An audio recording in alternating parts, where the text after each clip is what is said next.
Hola, soy Usue de AA. Os voy a hacer unas preguntas rápidas de la película.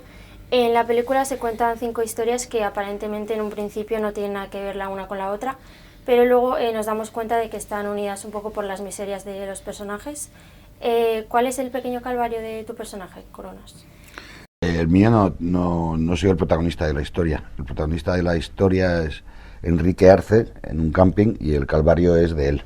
Yo soy uno de los que favorecen a que él tenga un calvario, por no decir máximo instigador. Vale, el humor negro se utiliza a lo largo de la película para envolver un poco este sufrimiento de los personajes. ¿Creéis que el humor es una manera de sobrellevar nuestros propios problemas? Sí, yo creo que sin reírse de uno mismo y sin aceptar lo patéticos y miserables que podemos llegar a ser, la vida no tiene sentido. Creo que al final la comedia tiene que estar en tu vida, o si no eres un desgraciado, ¿no? Al final sí, es que no podemos, yo no puedo entender la vida sin eso y tampoco el arte. Si no mueres, vamos, si no echas humor a la vida, pues estás muerto en vida. La pregunta es para ti, Javier. ¿Qué Javier? Para él. ¿Cuáles fueron tus inspiraciones a la hora de crear esta película? Pues lo comentábamos antes, las inspiraciones creo que funcionan más desde tu, pues como si tuvieras tu librería en la cabeza acumulada del tiempo, pero en vez de ser en relatos, pues en películas que siempre has visto a lo largo de tu vida.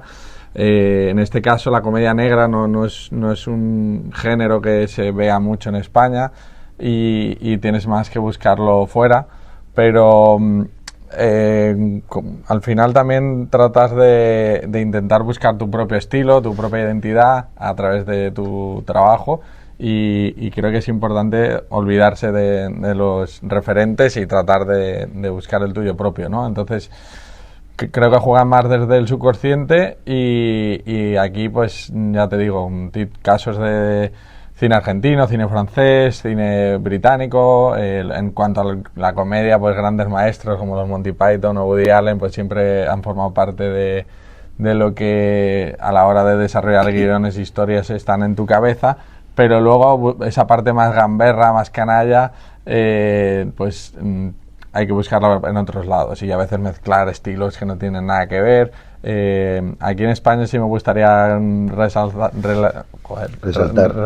o relanzar o a nombrar a los inicios de Alex de la Iglesia. Creo que en sus películas iniciales se tenía un punto más loco, El Día de la Bestia, La Comunidad, eran pelis que tenían ese humor más canalla, y luego pues fuera pues hay muchos referentes también que me gustan, pero creo que, como hablábamos antes, al final hay que tratar de seguir tu instinto y aventurarte y experimentar.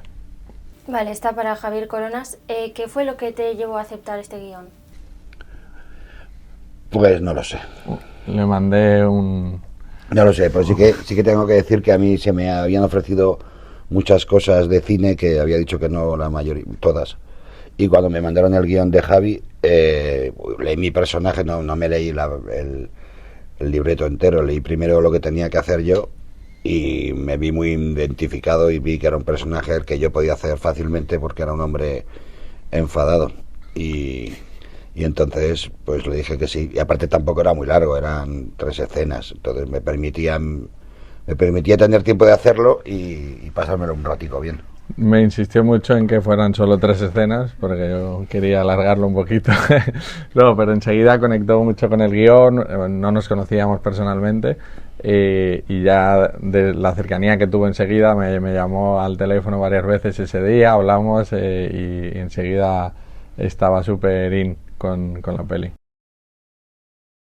Para mí lo más llamativo de la película casi que es los colores, la utilidad de los colores.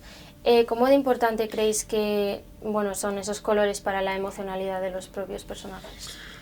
Creo que es fundamental que cada personaje lo trabajamos desde una paleta cromática diferente. Eran los colores que en las reuniones creativas que tuvimos los departamentos de fotografía, arte y vestuario. Pero cada personaje no, cada capítulo, cada historia. No, pero las emociones del personaje las representábamos con esos colores. Y entonces era como esta historia a qué colores te lleva, ¿no? Lo que le va sufriendo el personaje, al final siempre hay un protagonista en cada historia que tiene un calvario dominante, aunque luego hay otros pequeños calvarios en los otros personajes. Y al final, pues, esa búsqueda de separar también esos colores y con una intención clara que era, por un lado, este mundo de colores hiperrealista, casi de cómic, que esconde por debajo una oscuridad, que son esas miserias cotidianas que representa el relojero, ¿no? Como si por debajo estuviera ese relojero jugando y entrando y saliendo. Entonces hacemos ese ejercicio de a través del relojero entrar, salir, volver al relojero y volver a entrar, ¿no? Entonces es como si debajo de la tierra ahí estuviera ese relojero haciendo cosas clandestinas que afectan a la superficie. Si pudierais darle un consejo a cualquier personaje de la película, ¿a quién sería y qué consejo sería? Pues yo le recomendaría al personaje de Vicent que cambiara de amigos, porque los que tiene no son muy de fiar. Yo le recomendaría al personaje de Enrique Arce que se cambiara el albornoz que saca en el capítulo. Pero si es lo mejor de la película. No. El albornoz de tigre ese, ¿no te gusta? Pues te voy a regalar uno esta Navidad. Y nada, por último, decidme en qué se diferencia esta comedia de otras comedias que puedan ser parecidas y cuál es el mayor aprendizaje que os lleváis ambos de este rodaje. Yo creo que se diferencia, voy a empezar yo y tú la acabas, que eres el director.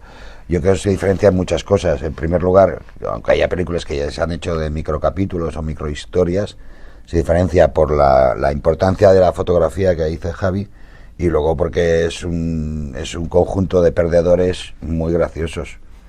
Y la otra era que había representado para mí. Sí, ¿qué te llevas del proyecto? Pues he aprendido una lección y que no voy a volver a hacer cine. Pues eso me quedo. Que yo la verdad que me quedo, voy a empezar por la segunda, que bueno, es la realidad, me quedo con haber experimentado por primera vez lo que es hacer un largometraje de ficción, especialmente el trabajo con actores, que era una cosa desconocida para mí, me ha encantado, y también el poder componer o desarrollar o generar universos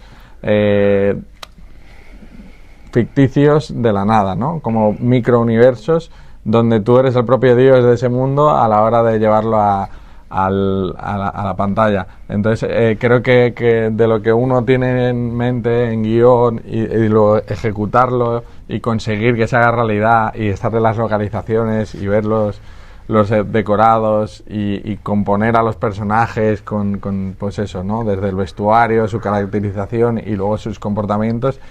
Creo que es una experiencia maravillosa y me siento muy afortunado de haber podido vivirla y ojalá que vengan muchas más.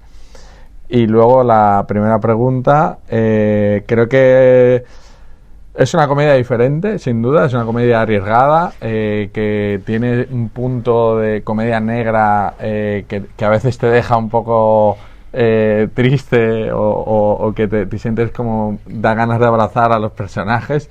Pero creo que es necesaria, es una comedia necesaria, que la gente va a poder empatizar con los personajes y no con uno solo, con una pequeña dosis de cada uno, y que al final pues nos gusta que en el panorama de la comedia española, que a veces tiene un punto casposo y esa comedia, digamos, pues muy facilona, creo que haya propuestas en las comedias como hubo, por ejemplo, El Buen Patrón o Casa en Flames, son películas recientes que han tenido reconocimiento. Creo que la comedia a veces es más difícil de ejecutar que el drama y que a veces en España no se valora tanto. Entonces me gusta que está cambiando, parece que hay una nueva tendencia de valorar esto y que nosotros pues ojalá podamos poner nuestro granito de arena y la gente la sepa ver y que funcione el boca a boca. Pues ya está, muchas gracias y mucha suerte. Muchas gracias.